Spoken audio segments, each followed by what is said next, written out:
Assalamualaikum warahmatullahi wabarakatuh. Para pecinta pembangunan IKN dimanapun berada, seperti biasa kembali lagi kita melihat progres pembangunan Ibu Kota Nusantara. Kali ini saya kembali ke channel YouTube-nya Titik Nol Nusantara. Ada video dengan judul IKN sangat indah. Tanggapan anggota DPR lihat IKN sampai bandingkan dengan Ibu Kota Malaysia Putrajaya. Wah, ini ya tanggapan anggota DPR memuji IKN dan membandingkan dengan ibu kota baru ya di Malaysia, yaitu Putrajaya. Seperti apakah informasinya? Langsung saja kita ikuti videonya.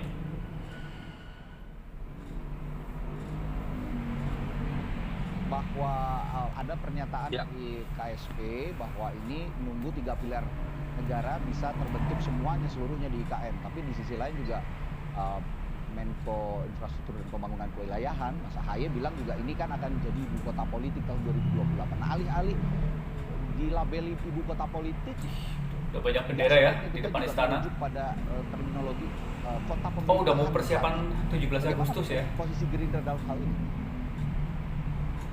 Ya sebenarnya nggak ada bedanya kota pemerintahan dengan ibu kota politik. Apa sih bedanya? Kan sama. Oke. Ya politik itu kan tadi trias politika, pemerintah itu kan sudah disampaikan berkali-kali oleh semua para narasumber. Ramai nih kunjungan dari KSP, ada eksekutif, legislatif, dan juga yudikatif. Itu harus terpenuhi. Itu syarat sebuah bangsa, sebuah negara, dan sebuah ibu kota. Nah, jadi kalau itu terpenuhi secara politik, ini kan kalau lihat judulnya ini kan Perpres nomor 79 tahun 2025 ini tentang pemutakhiran rencana kerja pemerintah 2025. Yaitu apa? Pemerintah ingin memastikan bahwa apabila ada pendapat-pendapat yang menganggap tidak serius lah, berhentilah dan sebagainya, itu tidak betul. Malah dikeluarkan pers ini menegaskan Pak Prabowo, pemerintah negara memastikan bahwa proses daripada pembentukan ibu kota negara di Kalimantan Timur selain berjalan, tapi juga dilakukan upaya-upaya percepatan. Kenapa disebut pemerintahan politik? Karena 3 unsur tadi menjadi penting, yaitu eksekutif, legislatif, dan yudikatif. Itu yang ingin kita dorong. Kalau ini sudah ada di ibu kota, maka tidak ada alasan lagi bagi semua pihak tidak berpindah ke ibu kota yang baru. Dan kalau sudah ada di situ dukungan legislatif, Mas Ojin, itu penting sekali di DPR. Itu tidak hanya dukungan politik atau political will dari pemerintah, dari DPR, tapi juga dukungan anggaran, transparansi, komitmen, dan dengan demikian seperti yang saya sampaikan berkali-kali sebelumnya, bahwa nanti sektor lainnya akan mengikuti. Apa itu yang paling utama? Apakah pada dasarnya yang utama sektor ekonomi harus bergerak setelah infrastruktur dibangun, bangunan, jalan, perumahan dan sebagainya, tapi ekonomi bisnisnya harus jalan. Maka harus ada hotel. Hotel akan masuk di situ, perlu investasi, tidak mungkin semua dibiayai oleh APBN. Maka swasta harus masuk. Swasta ingin ada kepastian. Betul ini mau dibangun, siapa saja nanti yang akan tinggal di sana, siapa yang akan berpindah. Setelah itu bagaimana dengan rumah sakit, bagaimana dengan sekolah. Semua sekolah juga swasta juga akan membangun sekolah di situ kalau ada pasarnya. Begitu juga mall, pasar, apalagi hotel, semua para wisata semua akan berpindah. Tapi kan mereka kan harus mengikuti pasar. Apa itu ada penduduknya, karena itu konsumennya kan yang akan membiayakan. Tidak semua harus oleh APBN maupun APBD. Jadi sekali lagi adanya perpres ini menjadi penting, menunjukkan komitmen kesungguhan dan konsistensi pemerintah untuk memastikan bahwa ibu kota negara, ibu kota pemerintah maupun ibu kota politik itu hadir di Kalimantan Timur. Tapi pertanyaan saya selanjutnya, kenapa harus tahun 2028? Ini juga ekspektasi publik menunjukkan bahwa sebenarnya ya kita pengen lihat juga, publik juga ingin melihat bahwa konsistensi pemerintah untuk menjadikan ibu kota ini, ibu kota Nusantara ini menjadi pusat pemerintahan. Nah, ini apakah terkendala juga tadi yang disinggung oleh Pak Rizal, masalah anggaran, masalah investasi yang belum masuk atau bagaimana? Ya, jadi sekali lagi ini bukan cuma soal anggaran, ini banyak. Jadi membangun ibu kota itu membangun sebuah ekosistem. Itu tidak mudah. Coba kita lihat beberapa negara. Semua negara yang melakukan pemindahan ibu kota atau kota pemerintah dan lain sebagainya itu perlu waktu proses yang lama dan panjang. Lihat Putrajaya di Malaysia, saya datang ke sana beberapa kali, sepi sekali. Jadi tidak mudah gitu loh memindahkan sebuah ibu kota. Kota Kalau yang namanya PNS yang baru di Malaysia juga sepi ya. Dia pindah. TNI, Polri, Kejaksaan dia pindah. Tapi kalau yang pindah cuma bapaknya, bagaimana dengan istrinya, bagaimana anak-anaknya? Itu kan jadi masalah. Nah, supaya anaknya bisa ikut pindah, tentu harus ada sekolah yang memadai, rumah sakit yang layak dan sebagainya, termasuk dia tempat bermain dan sebagainya. Artinya apa? Semua ekosistem harus dibangun. Nah, membangun ini sebuah Harus proses. lengkap. Tapi lagi-lagi, kalau sekedar infrastruktur itu cuma masalah uang. Itu mudah diatasi oleh pemerintah kalau cuma masalah uang. Tapi yang sulit adalah memindahkan satu kehidupan atau ekosistem itu sendiri. Nah, ini perlu waktu, perlu dukungan. Dan ini yang perlu waktu yang panjang. Saya meyakini dulu saya masih di Komisi 2 udah bicara.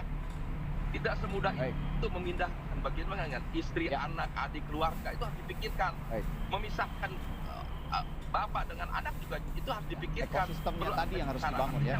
Semua pasti ekosistemnya harus disiapkan. Ekosistemnya harus disiapkan secara matang. Baik. Ya, nanti setelah jeda saya akan juga bertanya ke Mas Hediman. Saya ingin tahu juga apakah SMRC punya analisis atau bahkan survei misalnya soal opini publik terhadap penetapan IKN ini sebagai ibu kota politik yang sudah digemburkan oleh pemerintah, kan diksinya ibu kota politik tahun 2008. Apakah ini juga berpengaruh terhadap isu anggaran dan kesiapan infrastruktur menurut publik? Saya akan tanyakan itu nanti. Iya, label ibu kota politik yang saat ini disematkan pemerintah ke IKN gitu kira-kira. Kira-kira reaksi publik atau opini publik akan terbentuknya seperti apa? Karena selama ini kan dianggap oleh publik IKN itu ya ibu kota seluruhnya seperti yang Pak Riza bilang, yang ekosistemnya sudah terbangun seluruhnya gitu, kira-kira. Ya, memang sebelumnya rencana IKN itu ya akan menjadi ibu kota negara. Sementara kota itu misalnya masih di Jakarta, sama seperti New York dan Washington DC kalau di Amerika Serikat ya. Kuala Lumpur dengan Putrajaya, Sydney dengan Canberra atau Melbourne. Ya. Jadi itu biasa di negara-negara lain. Tapi dikotomi itu yang lumrah yang kita dengar ya selama ini. Sementara istilah ibu kota politik saya kira itu relatif baru dalam diskursus mengenai IKN kita.